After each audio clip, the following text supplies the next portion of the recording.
السلام عليكم ورحمة الله وبركاته.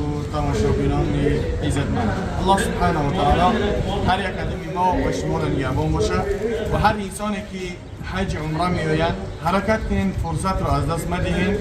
یعنی برای خطا که عمره که کردیم حرکت کنیم بیاین میقات طائف سیل کبیر، یعنی برای پدراتون، یعنی از دنیا گذشتگی هستن، برای اونها بیاین حج عمره بکنین، یا اینکه برای مادراتون، برای بابیاتون، برای ماماهاتون، یا که برای خویش اقربایتون که از دنیا گذشتگی هستن، یا که برای انسان‌هایی که عمره کنین که انسان‌های خوب بودن الحمدلله، اما فرزندهای اونها شرایط ندارن که حج عمره بیاین و در حق اونها چکار کنن؟ عمره بکنن.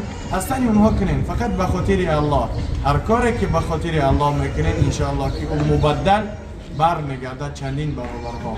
یعنی این از خودی که بگن بین مکه و طائف میشود اندکی است الحمدلله، که الله سبحانه و تعالی برای انسانی که در قبرستان است چقدر ثواب بزرگ است.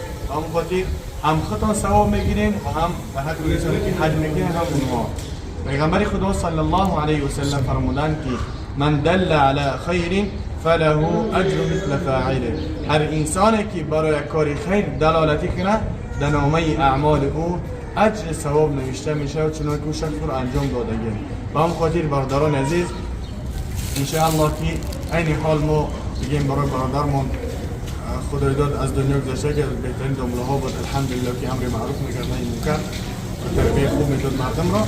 از دنیا گذشت خلاص که در امیر رسی حتی گراندیمش، خداوند گناهاش عفو و مغفرت کنه و داخل جنت الفردوس الاعلی بگردانش. با دعا باشین در حق انسانانی که از دنیا گذشتن، اونها محتاج به دعا هستند، در حقشان دعا کنین. این روز که الحمدلله میبینید دیگه تو ما حاجی هستن آمدن برای پدرانشون، برای خویش اقرباشون، یعنی حج عمره بکنن در حقشون.